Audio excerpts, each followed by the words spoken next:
Hello, my fellow comic book collectors. This is going to be another in the interview series where I interview a special guest. And today's guest is super special. He's a good friend of mine. He's an artist, he's a writer, he's an illustrator. He is a jack of all trades. I don't know. He's just a really great guy, longtime friend. And I really wanted to get him on the show because he's got his own comic. He's actually made his own comic. And, I'm a big fan of his. He's actually worked with me in the past. We actually did a comic, a children's book together. So yeah, this is the little children's book we did together, and I did this for my son. It was like back in the day, and I'll show you this in the stream as well. But yeah, just a really great guy, and his name is Sunil Paul. So Sunil Paul, how are you doing? Good. How are you? So yeah, so tell people a little bit about yourself. And Well, let's see. Well, I guess background-wise, or I guess we talk about how I get into comics, or well, just tell them a little bit about your background, and then how you got into comics, and we'll go from there. okay. Well, I guess background. I've always more introverted, but I've always been into drawing, illustration. As far as background goes, try to think comments-wise. I think background. Basically did a lot of freelance work. My overall background is in finance. That's actually what I did coming out of school. So international business is what I had majored in. And when I finished that, one of the first things I did within a year of getting on the workforce was I actually paid to get into a program called computer animation and special effects. Because it was something I always wanted to get into. And it was interesting because the field was kind of different back then, because the person that was teaching us was actually my age. And he said two things. He says, I got to be honest with you, this field is very difficult to get into because when we finish this class and you get into the workforce, I'm going to be competing for the same job as you. And we're kind of like, oh. Yeah, it's like...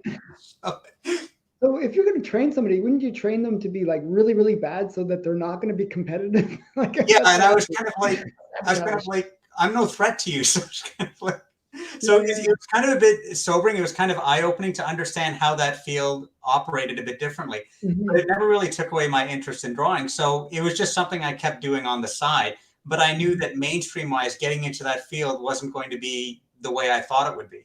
Because it's not as simple as applying for something in marketing or business. It's kind of a very niche field. At that time, this is really before the whole gaming thing, the advent came on, and it's really huge. So I worked on independent projects. I do commission work on the side. I did a few children's book of my own. One of which was my mother had, when she was teaching Sunday school, she had a little pamphlet where she did a story about a squirrel. I actually turned it into a picture book and put that up on Amazon and then on Kindle. And then I actually decided to do a second one. And this time it was the same character, but I actually did a story based on my experience, because the big thing for me growing up was being shy. So that was something I really wanted to communicate and tell a story on. So there was that. And then in between I'd be doing stuff, but I always kind of had this journal I was building on characters that I want to do. So that was basically that in a nutshell. It's cool. Like, when I first met you, you were just started, I think you were just doing the second book at that time, maybe. Yeah, I think I just finished the first one. Finished the first one. Yeah, okay. So it was really early when we met. But I thought that was kind of, I thought it was really cute. It was a very cute story, Actually, I think I have a copy of it somewhere or other. Yeah, you might have one of the few hard copies, because I think the rest of it now is mainly Kindle. So way back when. I mean, that's like for the viewers, this is like 10 years ago. I don't know how long ago. It might have been 12. I think it might have been. It was a while ago. It was a long time ago. And I remember that because that was one of the first times I ever had a book made, and it got it published in India. And, oh wow! And they had to ship it here. And that's the first time I learned about things like shipping. And you bring it by air? Do you bring it by by a different freight? And I was learning these things for the first time. So so how did they ship it? Like, did they ship it by air or by? They did ship it by air. Yeah, I remember I got it. Basically, you were going to close to the airport, and literally they said back up your car, open the trunk, and they were like on an elevated platform, and they all Oh, but wow. threw the book in the back trunk. Oh man, And that's funny though. I'm new to this, so I'm like, really? Is that how you do it? Okay. Yeah, yeah. You learn something new every day. Like that's so weird. Like you'd think I was thinking more like, it arrive in the post or something like, Yeah. like, but that's really messed up. It's like I was getting out of the car to like as if to take it, and I just saw them like, oh, here you go. It's like, Here you go. oh.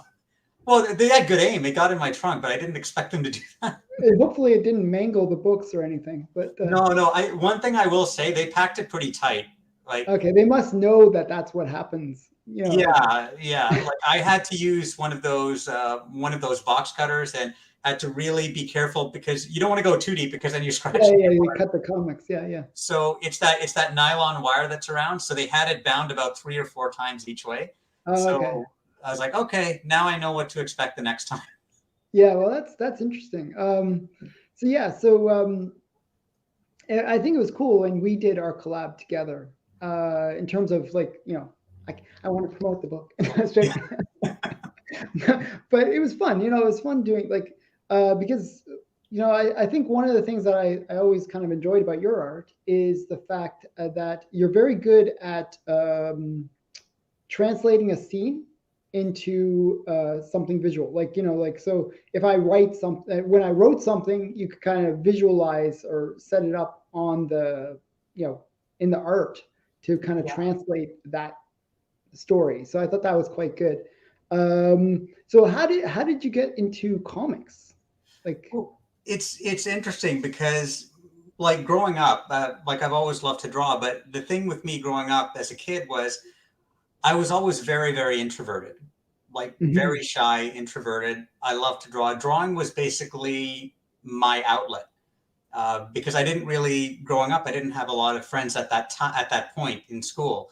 So there were basically 3 groups. And I know we might have talked about it briefly before, was you were either a jock where you were one of those big guys that was heavily into sports, or you're one of those people that were basically the smokers.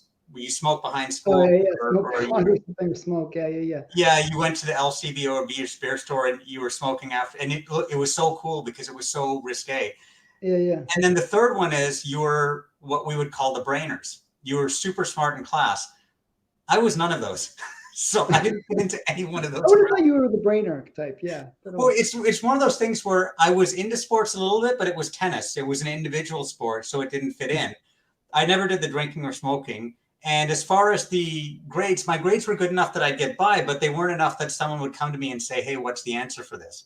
So it's like you didn't really fit in anywhere. So that was kind of a big thing for me. So for me, the first time I ever saw a comic was looking at the newspaper. I think it was the Toronto Star. They had a comic section. And I saw, this is way back when, they actually had a Spider-Man comic. It's like 3 or 4 panels. And it was so cool. Like you saw this character that was all dressed up. And when you saw the speech bubble, you saw they were a normal person, a regular guy. So that was really interesting. So I got to the point where I started learning more about comics. And the first comics I ever got that I remember were Superman and Batman. Oh, okay. And they were my favorite comics. I remember when it was called Action Comics and they had it at the top, and Detective Comics. And the biggest thing I loved about the characters, Superman had the superpowers, Batman had the amazing gadgets, which I love. But what I loved about them was that at the end of the day, they were basically maybe not outcasts, but they were basically loners in a way. That they didn't really have, they weren't really part of some big ensemble group before Justice League. And it's like neither one was really able to show their true self. Like Batman was the billionaire playboy, but that's not really who he was. He couldn't tell them that, I'm a self-avenging angel that goes out. That doesn't really come up in the social gathering. Doesn't do that well. No. And Superman, Clark Kent, can't really say to all these people that thinks he's nobody, I'm really a superhero that has all these powers. So I like that idea that, there's a side to them, a good side to them that people don't know. So for me, it was kind of a big thing was that I didn't fit into any groups, but I had to convince myself that I was still, a worthwhile person because no one would talk to me at that time. So Yeah. the comics was really a good escape for me. And I love to draw on top of that. So in a way, I was trying to create portions of my own world while watching the comics, reading the comics. It wasn't until much later on that I actually, what happened is people would actually see me drawing later on, and then that would actually prompt them to actually want to talk to me and, Oh, that's and cool. get to know me. So it was much later on, but I was too shy to even show my work. If someone Would hadn't you happened would to you come by, copy the comics at all? Like, would you try to like copy the art from the comics? no, you know what? It's fine. One things I never did was I never really like I didn't really trace. I would have Mhm. something next to me and I tried to copy it as best I Yeah. can. And that, but I think one of the things I did was Superman was something I always tried to draw. And it was always Mhm. that hero pose where he has the one arm out and he has the other arm to Yeah. his The yeah. yeah And he also had one knee up too, right? So it was the yeah classic yeah flying the sideways. classic. Yeah, yeah, yeah. So I did it. I was doing it in my notebook during a lunch, and someone just happened to walk by, and then more people would gather and say, "Oh, we didn't know you could draw. We didn't know you could do this." But it was kind of like 1 or 2 years, like grade 7 or 8, before we were all leaving for high school. So by the Mhm. time I really was able to open up and make friends, everyone was already moving on to something else. So, Wow. but I had a bit more confidence. So when high school came, I was a bit better. But what I did notice was I was, I didn't look down on people that didn't have friends because I remember what it was like when I didn't Yeah, have yeah. people around me. So I think that really helped me a lot. And the comics showed me people that were loners that were actually cool, that were actually, they wouldn't be looked down on. So that was Mhm. kind of a big thing with shaping me, like in those years growing up. So that was how I got into the comics. Was it was really an outlet, and it really an outlet and an escape at the same time. Cool. Yeah. Yeah. I mean, I think that's sort of the case for a lot of people that, comics are kind of a bit of that escapism, right? From, Yeah. And yeah. well, actually, so one thing I want to mention too was for me back then, I don't know how it was for you, comics really had that stigma in my school where it wasn't seen as cool. Yeah. You No, know, no, it was never seen as cool. Like, like no. it's not that people wouldn't admit they had comics, people wouldn't admit they even read it. It's like, no, I don't read that stuff. So it was Mhm. a stigma and it wasn't considered mainstream, it wasn't considered popular. And in Mhm. school, for the longest time, I wasn't popular enough to talk to, or I wasn't really a mainstream person. So Yeah. it kind of fit with me that it kind of matched up. Mhm. Okay, so one of the things I actually want to show you, get you to show some of your comics. One sec here. I gotta mute Sure. myself here. No worries.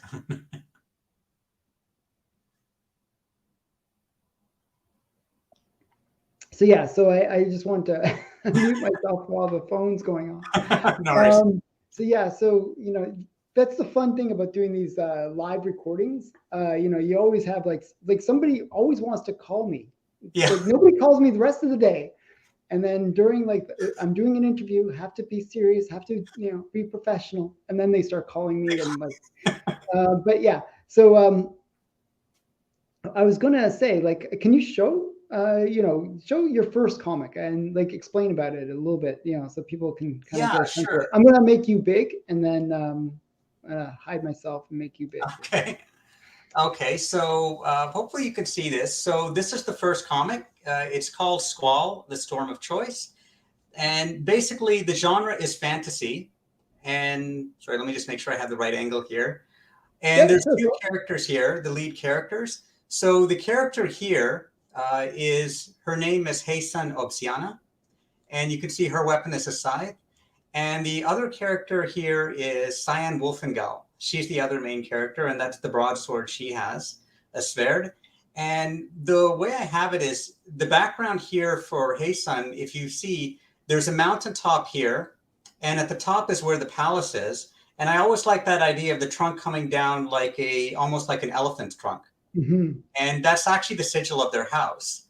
And over here for Cyan, you can see that behind her over here, where that it kind of mixes from one picture to the next, there's a castle in the background, and the castle citadel is actually her home. So I wanted to have that visual where they're standing at the head of their armies. You can see the armies behind them, and then you can see their home behind the armies. Hmm. So just to turn the book around, so this is basically the crest of their house. So House Obsiana is basically on this far side here. And the silhouette here is the elephant. And you can see the trunk at the top. And House Wolfengal is actually the silver wolf here. And there's a sword that's coming down here. So that's basically the first issue what I have. So those I mean, I know you're really into world building with your stories. Like that was one of the big inspirations for me for Cyan. The character in blue was like you and I talk about history a lot, and one of the things is when we talk about history, when I talk with other people, sometimes their history will only want to go back to World War II and forward. But I've always been interested with things like talking about the history of Prussia. Yeah, I was going to say we talk about Prussia a lot, but yeah, and that's okay, people. Yeah. And that's like that history of when I think about Prussia and its impact, its growth, because it formed in a very relatively, I mean, it's ancient. It's an ancient when you think about the people, but as far as when they came into formation, it was relatively recent. When you think about even Germany itself, it's a young nation. I thought about that as far as a lot of the imagery I had for Cyan's culture. A lot of the inspiration was drawing from that European, but also I've always had that interest in the Prussian culture. And a lot of inspiration came from that. When I think of Hey Sun, another culture I thought of was I was thinking of a lot of the Chinese culture as well, as far as the aesthetics. And I think about things like certain dynasties that I want. So just those elements. So there's certain things that influence me when I draw, but I don't want to draw from it too much because I have my own brand. Yeah, you want to have your own thing. But I think that actually works. It's sort of similar to the way Avatar was, where they kind of drew on other, like relatable historical like civilizations, like Asian culture a lot. Yeah, well, they did. It makes it more relatable because we can say, oh, I've seen that kind of before, but not quite. They obviously reinterpreted things, right? I think doing that is actually quite good. The Fire Nation, I think, was supposed to represent Imperial Japan. One of the creators had said that at a time. But I like that they didn't seem to go overboard to do it. It's just there's that little element that's there, but it's not taking away from the story. Yeah. So I have elements I want to draw from with the way they dress, with the colors, but I didn't want to take away from the overall story. This was just supposed to be a highlight to enhance at the side. It wasn't going to replace the actual story because it was going to be very character driven. I always like the idea that you have these two powerful nations, these two different philosophies. What would happen if they met each other for the first time? What would that first contact be like? Yeah. And each side believing in their own virtues and their superiority as well. Yeah, superiority. And I've always liked that idea of what would happen if they did meet on an even plane, so to speak. If they met on the first time, if your culture had seen my culture, what would be the first thing they thought when they saw? And there's certain barriers you have to overcome, and of course, everyone has their own agenda. Everyone has something they want, and I've always liked that idea. I always want to try and tell a story of what I think.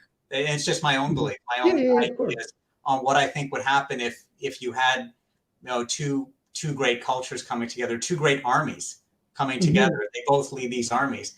Well, what are they thinking about each other? What's going through their minds when say they may be speaking of peace, but they may have something else on their mind entirely. Yeah, exactly. Yeah.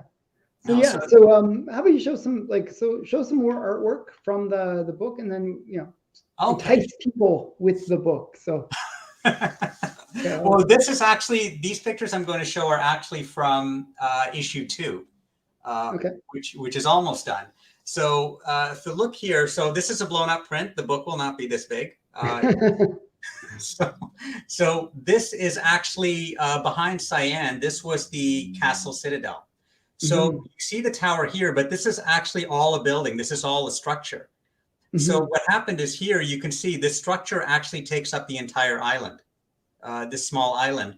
And around the island are fortifications, are 2 ringed fortifications, and they each have a bridge to go to a smaller one. So if an invading army was to come from the mainland, the only way they can go is by this bridge. This is in the corner. So the mainland is here. So they rule the mainland, but it's almost like they want to rule it from a distance, like they want to rule from arm's length. So Sure. I really like that concept of someone that rules from afar, that Hmm. idea, and what philosophy, what would make them want to do that? Some Hmm. people want to be in the center of their people, some maybe want to rule from on high. And in this particular case, they seem to be very far removed from it. Uh, Hmm.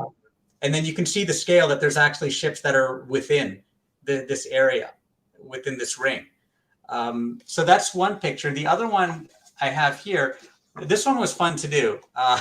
This is actually Obsiana's airship Hmm. here is actually arriving at Wolfenstadt.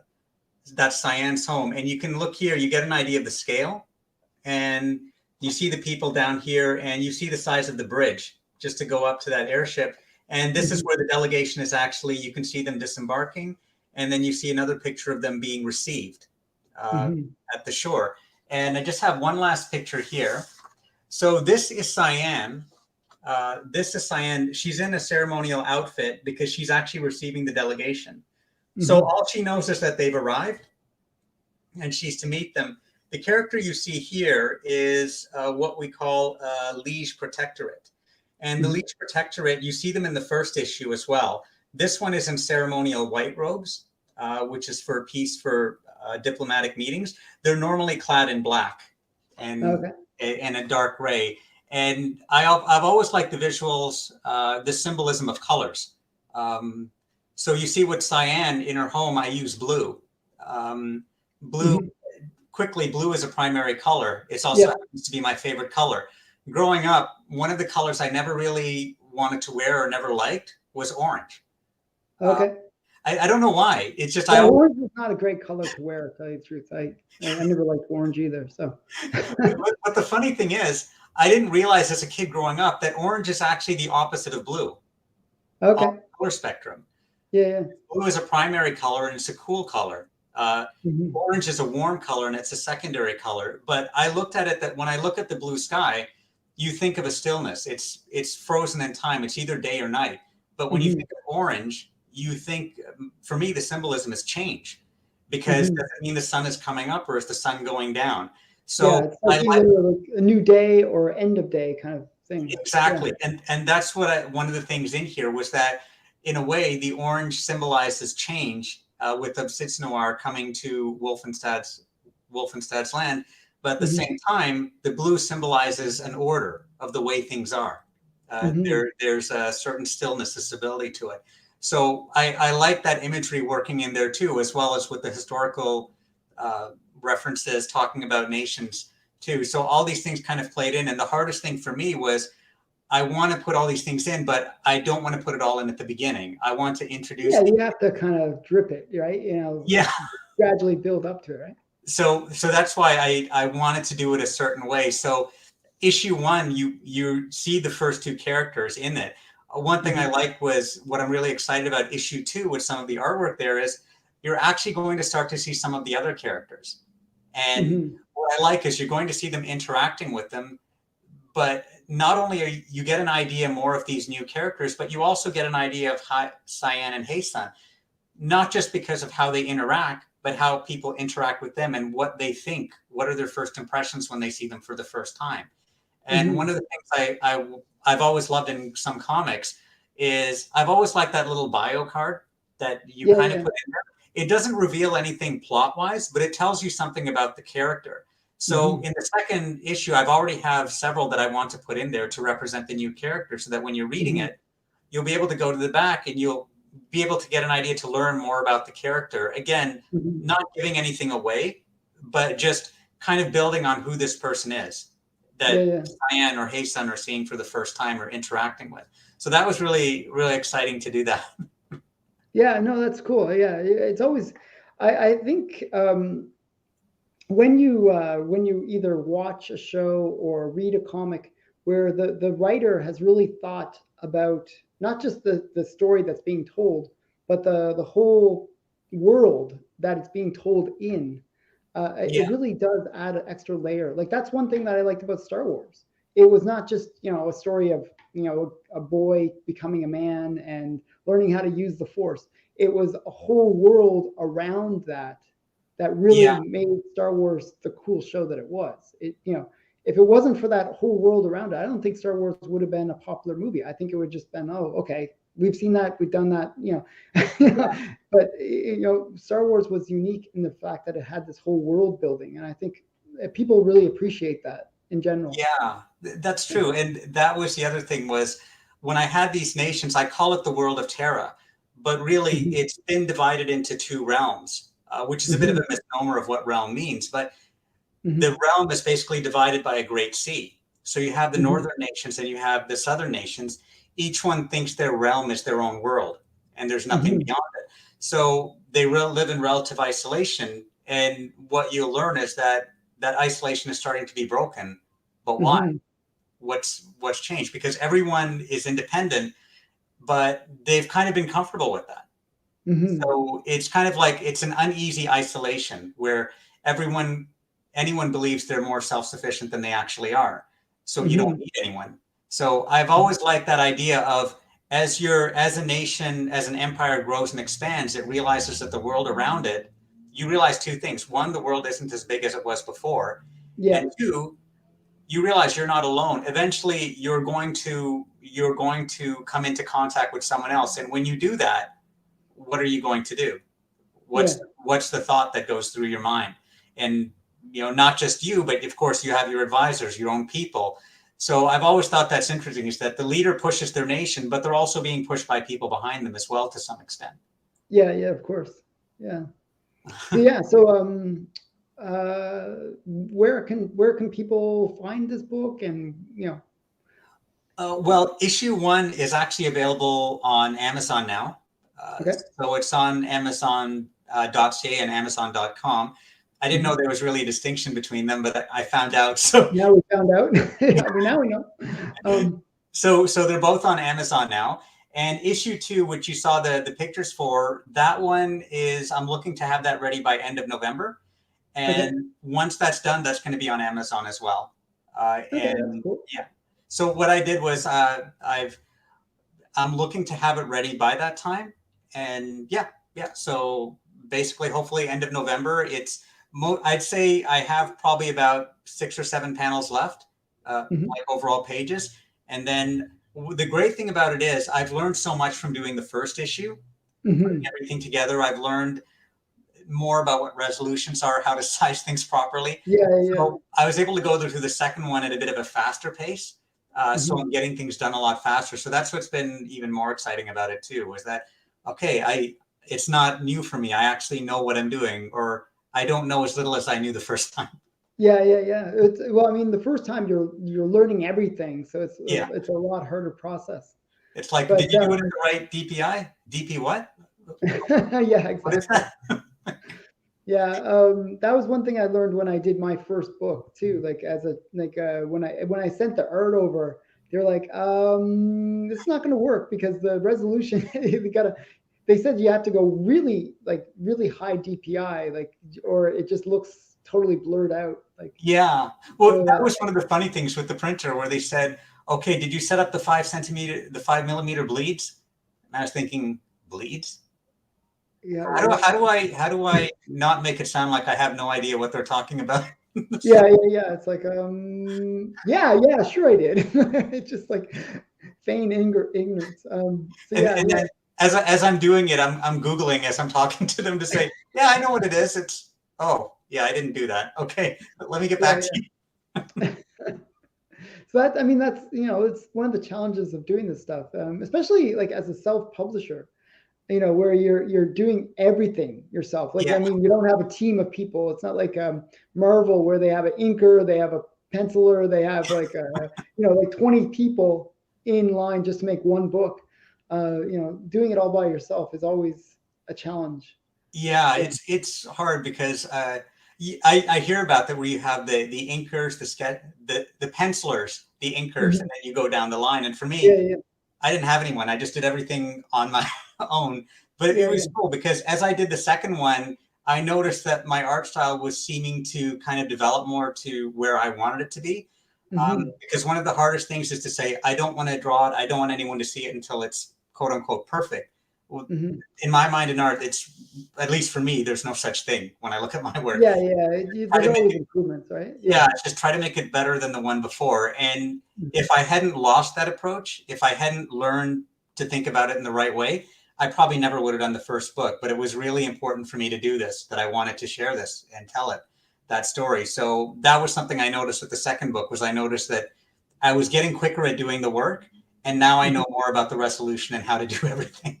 Yeah, yeah, yeah. Well, it's it's a learning process, right? So it's cool. I mean, then by your third book, you'll be awesome, right? So That's the theory. Or I'll say, you know what? I'll say by the third book, it'll hopefully be better than the first and yeah, second. that's the goal, right? Just constant improvement.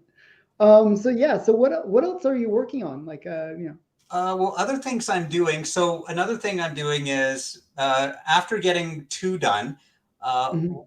I've already started some storyboards for three Okay. for some of the characters.